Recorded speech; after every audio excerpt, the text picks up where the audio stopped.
Friends எல்லாரும் நல்லா இருக்கீங்களா? நான் உங்களுக்கு மூணு கண்பாலா. இன்னைக்கு வந்து ஒரு சூப்பரான ஒரு கெஸ்ட்டை தான் நம்ம பார்க்க வந்திருக்கோம். அவங்க யாருன்னு பார்த்தீங்கன்னா நம்ம அட்வொகேட் அனுஷா மேடம் தான். அவங்க அட்வொகேட் ஆகட்டும் மெட்ராஸ் ஹைகோர்ட்ல தான் மிகப்பெரிய ப்ராக்டிஸ் பண்ணிட்டு இருக்காங்க. அது இல்லாமல் பார்த்தீங்கன்னா சமூகத்துல அரசியலையும் வந்து கலந்துட்டு இருக்காங்க. சோஷியல் சர்வீஸ்லயும் வந்து பார்த்தீங்கன்னா அவங்களோட பங்களிப்பை கொடுத்துட்டு இருக்காங்க. இன்னைக்கு மக்கள் வந்து வீட்டு ரூம்ல இருக்கிறதோட கோர்ட் ரூம்ல அதிகமாக வர நிலைமை இந்த சூழல்ல ஃபேமிலிக்கான விஷயங்கள்லாம் எப்படி லீகல் கைடன்ஸ்லாம் எப்படி ஒரு பிஸ்னஸ்ல ஒரு பிரச்சனை ஆச்சுன்னா அதுக்கான லீகல் கைடன்ஸ் எப்படி நமக்கு ஒவ்வொருத்தருக்கும் லா எவ்வளவு முக்கியம் இதை பத்தி தான் மேடம் கிட்ட கேட்டு தெரிஞ்சுக்க போறோம். மேடம் வணக்கம். மேடம் வணக்கம் சார். மேடம் ரொம்ப சந்தோஷம். நம்மளோட எந்த கேரியர்னு பார்த்தீங்கன்னா சக்ஸஸ் தான். பட் உங்களோட ப்ரொஃபஷன் அதோட அதிகம். எடுத்த காரியத்தை சக்ஸஸ் பண்ணாதான் ஒரு திருப்தியும் இருக்கும், அதில் நிறைய விஷயம் இருக்கும். நீங்க சக்ஸஸ் பண்ண விஷயங்கள் கேசஸ்லாம் வந்து பார்த்தீங்கன்னா ஏதாச்சும் ஒரு சக்ஸஸ் ஸ்டோரி? Yeah sure. குறிப்பிட்டு ஒரு 2-3 கேஸ் சொல்றேன். 2023 வந்து பார்த்தீங்கன்னா இதுக்கு ரொம்பவே பாப்புலராக ஆச்சு இந்த கேஸ். அதாவது எப்படி வந்து ஹவுஸ் ஒய்ஃப்ஸோட கான்ட்ரிபியூஷன், இது ரொம்ப ஷார்ட்டாக சொல்லிடுறேன். அதாவது ஹஸ்பண்ட் ஒய்ஃப் 2 பேருமே வந்துட்டு விவாகரத்து அந்த ஸ்டேஜில் வந்து ப்ராப்பர்ட்டிக்காக கேஸ் போடுறாங்க. அப்போ அது ஹஸ்பண்ட் என்ன சொல்கிறார், இது எல்லாமே நான் சம்பாதிச்சு என்னுடைய சுய சம்பாத்தியத்தில் வாங்கின சொத்து, ஸோ நான் எந்த எதுவும் கொடுக்க முடியாது அப்படின்னு சொல்லும்போது அப்போ ஒய்ஃப் வந்து எனக்கான ஒரு உரிமை இருக்குது அப்படின்னு கேட்குறாங்க. ஸோ இது வந்து ட்ரையல் கோர்ட்டில் ஆரம்பித்து ஹைகோர்ட் வரைக்கும் போச்சு. ஸோ ஹைகோர்ட்டில் தான் அப்போ தான் நான் அந்த கேஸ் என்கிட்ட வந்தது.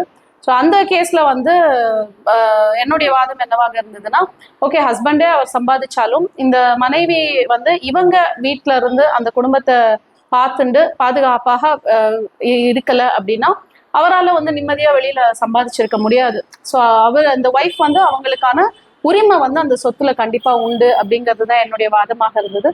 ஸோ அதே வந்து கோர்ட்டும் அக்செப்ட் பண்ணி ஹஸ்பண்டோடைய ப்ராப்பர்ட்டியில் ஷேர்ஸ் வந்து ஒய்ஃப்க்கும் உரிமை இருக்குது. அவங்க ஹவுஸ் ஒய்ஃப் வந்து அவங்க அந்த ஃபேமிலியை ஒழுங்காக கவனிக்கலை அப்படின்னா ஒரு ஹஸ்பண்டால் வெளியில் போய் நிம்மதியாக வேலை செய்ய முடியாது அப்படிங்கிற அந்த வாதத்தை வந்து அக்செப்ட் பண்ணி தீர்ப்பு கொடுத்துருந்தாங்க. ஸோ அது ரொம்ப ரொம்ப பேசப்பட்ட ஒரு தீர்ப்பு. அதே மாதிரி நுகர்வோர் நீதிமன்றத்தில் வந்து ரீசெண்டாக ஒரு கேஸ், என்னோட கிளைண்ட் வந்து ஒரு பாலிசி எடுத்திருந்தாரு. ஸோ அந்த பாலிசியில் வந்து பார்த்தீங்கன்னா அவருக்கு மெச்சூரிட்டி அமௌண்ட் 5 lakhs வந்து இந்த இன்சூரன்ஸ் கம்பெனி கொடுக்கணும். ஸோ அவர் எல்லா ப்ரீமியம்லாம் 10 வருஷமாக கட்டுறாரு. கட்டினதுக்கு அப்புறம் கூட வந்து அவருக்கு அந்த மெச்சூரிட்டி அமௌண்ட்டை கொடுக்கல. ஸோ கொடுக்கலங்கும்போது அவர் வந்து எழுதி போடுறாரு, நான் கரெக்டாக எல்லா ப்ரீமியமும் கட்டிட்டேன், ஆனால் நீங்கள் இன்னும் எனக்கு மெச்சூரிட்டி கொடுக்கல அப்படின்னு சொல்லிட்டு எழுதி போடும்போது அவருக்கு எந்த ரெஸ்பான்ஸும் இல்லை. ஸோ அவருக்கு அதே மாதிரி நுகர்வோர் நீதிமன்றத்தில் டிஸ்ட்ரிக்டில் ஆரம்பித்து ஸ்டேட் கமிஷன் வரைக்கும் போச்சு. ஸோ அங்கேயுமே வந்து எல்ஐசி அதாவது இன்சூரன்ஸ் கம்பெனிஸ் அவங்க பண்ணது வந்து தப்பு. ஸோ அவருக்கான அமௌண்ட் வந்து மெச்சூரிட்டி அமௌண்ட் 5 lakhs அப்படிங்கிறது கட்டாயம் கொடுக்கணும் அப்படிங்கிற தீர்ப்பு கொடுத்துட்டாங்க. So 5 lakhs plus interest compensation எல்லாமே சேர்த்து அவருக்கான ஃபேவரான ஆர்டரும் வந்துருச்சு. அதே மூன்றாவது இப்போ ரீசெண்டாக வந்துட்டு வக்ஃப் போர்டு அவங்களுக்கு அகேன்ஸ்டாக ஒரு கேஸ் ஃபைல் பண்ணியிருந்தேன். அதாவது வக்ஃப் போர்டு வந்து ஒரு என்னோட கிளைண்ட் அவர் மெயின்டைன் பண்ணுற அந்த தர்காவை வந்து வக்ஃப் ப்ராப்பர்ட்டின்னு டிக்ளேர் பண்ணி அதை அவங்களோட ப்ராப்பர்ட்டின்னு சொல்லி அவங்கள ஒரு முத்தாவலி அப்பாயிண்ட் பண்ணியிருந்தாங்க.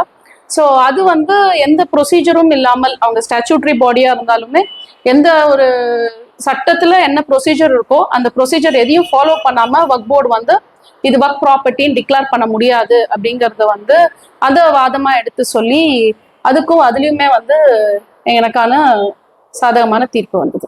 ஓ super madam, super madam. Madam எனக்கு இவ்வளோ ஸ்டோரி நீங்கள் கேட்கும்போது வந்து என்ன நம்ம கேஸ் ஹிஸ்ட்ரி ஆகட்டும் மேடம், உள்ளுக்குள்ள ஒரு இவ்வளோ பேரை சந்திக்க போகிறோம், பெரிய பெரிய ஆளுங்களாக இருப்பாங்க, அது எப்படி மேடம் அந்த தைரியம் வருது, அதை கொஞ்சம் சொல்லுங்க.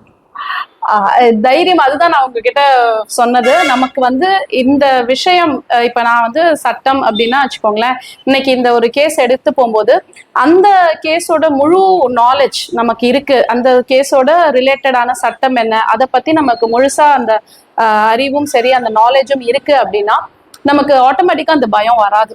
நம்முடைய வாதமும் வந்து நம்ம ரொம்ப கான்ஃபிடென்ட்டா வந்து பேசக்கூடிய வந்துடும் ஆட்டோமேட்டிக்கா அந்த கான்ஃபிடென்ட் எல்லாமே. ஸோ நீங்க எவ்வளவு தூரம் வந்து அதுதான் உங்களோட நாலேஜை நீங்க எவ்வளவு வளர்த்துக்கிறீங்கிறது தான் ரொம்ப ரொம்ப இம்பார்ட்டன்ட். கண்டிப்பா நாலேஜே தைரியம். ஆமா. ஸோ அந்த அஸ் சச் லாயர்ஸை பொறுத்த வரைக்கும் நிறைய படிச்சுட்டே இருக்கணும், கடைசி வரைக்கும் படிக்கணும். ஸ்கூல் காலேஜோட கிடையாது, கடைசி வரைக்கும் லாயர்ஸ் படிக்கணும். எவ்வளோக்கு எவ்வளோ படிக்கிறாங்களோ அவ்வளோக்கு அவ்வளோ அந்த சட்ட அறிவு வந்து ஜாஸ்தி ஆகும். ஸோ நிறைய விஷயங்கள் தெரியும் போது உங்களுக்கு அந்த தன்னம்பிக்கை ஆட்டோமேட்டிக்கா வந்துடும். Super super. உங்களை மாதிரி இப்போ சிங்க பெண்கள் வந்து நீங்க வந்து ஒரு அட்வொகேட்டாகவும் இருக்கீங்க, சமூக சர்வீஸும் பண்ணிட்டு இருக்கீங்க, அதெல்லாம் பார்த்தீங்கன்னா ஒரு அரசியலும் கலங்கண்டு வந்திருக்கீங்க. மேடம், இன்னைக்கு வந்து மக்கள் உங்களோட அட்வொகேட் சர்வீஸ்ல என்னென்ன விஷயம்லாம் உங்களை வந்து நேரடியாக பார்க்கலாம், என்ன மாதிரி ஆலோசனைகள் நீங்க தந்துட்டு இருக்கீங்க, அதை பத்தி கொஞ்சம் சொன்னா நல்லா இருக்கும். ஸோ முதல்ல ரொம்ப நன்றி நீங்க இந்த பேட்டி எடுக்கிறதுக்கு. அதுக்கு மேல நிறைய விஷயங்கள் சொல்லியிருக்கீங்க. அந்த அளவு உண்மையாகவே இன்னமும் நான் என்னோட தகுதியை வளர்த்து கொள்ள வேண்டும் அப்படிங்கிறது தான் என்னுடைய ஆசையும் கூட. ஸோ அட்வொகேட் தொழில் நான் வந்து கிட்டத்தட்ட 14 வருஷமா அட்வொகேட்டா நான் ப்ராக்டிஸ் பண்றேன். 2012 என்ரோல் பண்ணேன். ஸோ அதுல இருந்து ப்ராக்டிஸ் பண்ணும்போது இந்த ஃபீல்டை பொறுத்த வரைக்கும் பார்த்தீங்கன்னா நான் ப்ராக்டிஸ் பண்ண ஏரியாஸ் எல்லாமே வந்துட்டு ஃபேமிலி கோர்ட்டு, அப்புறம் ரிட் பெட்டிஷன்ஸ், இந்த ப்ராப்பர்ட்டி டிஸ்பியூட்ஸ்லாம் வரும் இல்லைங்களா, ஸோ அதை பற்றின கேசஸ், அப்புறம் மணி ரெக்கவரி, ஸோ இந்த மாதிரி சிவில் கேசஸ், கிரிமினல் ரெண்டுமே, அது தவிர்த்து ஃபேமிலி பேங்கிங், இந்த மாதிரி கேசஸ் எல்லாமே நான் பார்த்துருக்கேன். இது 14 வருஷத்துல பார்த்தீங்கன்னா நிறைய அனுபவங்கள் இருக்கு. அண்ட் மேற்கொண்டும் கிளைண்ட்ஸை தாண்டி பொதுமக்களோட அந்த நேரடியாக நம்ம அவங்களோட பிரச்சனை என்ன அப்படிங்கிற பார்க்கக்கூடிய ஒரு சூழ்நிலை வந்து இந்த தொழிலை பொறுத்த வரைக்கும் எனக்கு நிறைய அமைஞ்சிருக்கு. So super madam. மேடம் வந்து எல்லாருக்குமே வந்து பார்த்தீங்கன்னா ஒரு போலீஸ் ஸ்டேஷன் போகிறதுக்குனாலும் பயம், அதே மாதிரி பார்த்தீங்கன்னா ஒரு வக்கீலை சந்திக்கிறதுக்குனா பயம். ஐயோ வந்து நம்ம போயிட்டா நம்மளை வேற ஏதோ லைஃப்பை மாற்றிடுவாங்களோ, நமக்கு வந்து ஒரு அவமானம் உண்டாக்கிருமோ அப்படின்றாங்க. இப்போ அவங்கள மாதிரி உள்ளவங்களுக்கு என்ன சொல்ல வரீங்க? ஒரு பிரச்சனைனா நம்ம லீகலா வந்து அவங்க போறதுக்கே பயப்படுறாங்க. விஷயம் தெரிஞ்சவங்க ஃபர்ஸ்ட் ஒரு ஆளை கையில வச்சிருக்காங்க, பாமரனுக்கு அது தெரிய மாட்டேது. அவங்களுக்கு எல்லாம் என்ன சொல்றீங்க? இல்ல நீங்க வந்து முதல்ல ஒரு விஷயம் நல்லா தெரிஞ்சுக்கணும். எனக்கு என்ன தோணுது அப்படின்னா, நான் பார்த்த வரையிலும் சட்ட விழிப்புணர்வு வந்து ரொம்ப கம்மியா இருக்கு மக்கள்கிட்ட. ஸோ அதனாலதான் அந்த பயம் வருது. யாரா இருந்தாலும் சரி, எல்லாத்துக்குமே நம்மளுடைய இந்தியாவை பொறுத்த வரைக்கும் நம்மளுடைய சட்டங்கள் எல்லாமே ரொம்ப அழகா, ரொம்ப பவர்ஃபுல்லான ஒரு விஷயம்தான். பட் ஆனா அதோட விழிப்புணர்வு மக்கள்கிட்ட இல்லாதனாலதான் அந்த பயம் வருது. என்ன நடக்குதுன்னு, என்ன நடக்க போதோ அப்படிங்க. இப்ப நம்ம போனா நமக்கு கரெக்டா இது நமக்கு சாதகமா நடக்குமா அப்படிங்கிற அந்த ஒரு விழிப்புணர்வு இல்லாதனாலதான் அந்த பயம் வருது. ஸோ அந்த பயம் உங்களுக்கு தேவையே இல்லை. நீங்க வந்து முடிஞ்ச அளவு இப்போ இன்னைக்கு இருக்கிற இந்த சோசியல் மீடியா டைம்ல நிறைய பேர் நிறைய விஷயங்களை பத்தி, சட்டங்கள் பத்தியே நிறைய பேசுறாங்க. நான் கூட நிறைய விஷயங்களை சொல்லிட்டு இருக்கேன். இப்போ ஒரு பிரச்சனை இருக்கு, போலீஸ் ஸ்டேஷன் போகணும், இல்ல வந்து கோர்ட்டுக்கே நீங்க ஏதாவது ஒரு விஷயத்துக்காக போகணும், அப்ரோச் பண்ணணும்னா நிறைய வழக்கறிஞர்களும் நிறைய, அதாவது இலவசமா செய்யக்கூடியவர்களும் இருக்காங்க. உங்களுக்கு தகுந்த மாதிரி நல்ல வழக்கறிஞர் பக்கத்துல நீங்க அவங்களோட ஆலோசனையை கேட்டு நீங்க எதுவா இருந்தாலும் பண்ணலாம். ஸோ பயப்பட வேண்டிய அவசியம் இல்லை. அந்த பயங்கிறது அறியாமையால வரக்கூடிய ஒரு விஷயம் தானே வழிய, வேற ஒன்றும் கிடையாது. இப்போ நிறைய பேர் வந்து பார்த்தீங்கன்னா ஆன்லைன்ல வந்து லீகல் கைடன்ஸ் கொடுக்குறாங்க. நிறைய பேர் வந்து அட்வொகேட் வந்து நிறைய விஷயங்கள்லாம் பேசுறாங்க. மக்களுக்கு வந்து ஒரு டவுட் ஆயிருது, யாரை போய் அணுகிறது. இப்போ சோசியல் மீடியால பாக்குறவங்களை அணுகிறதால நம்ம நேரடியா அவங்களை எப்படி யாரை சூஸ் பண்றதுனே கன்ஃபியூஷன்ல இருக்காங்க. ஸோ அவங்க எப்படி அதை பத்தி தெரிஞ்சுக்கலாம்? இல்ல இப்போ சோசியல் மீடியாவை பொறுத்த வரைக்கும் எல்லா துறையிலுமே நிறைய பேர் வந்து நிறைய விஷயங்களை சொல்றாங்க. அதே மாதிரிதான் இந்த சட்டத்துறையும் பொறுத்த வரைக்கும்.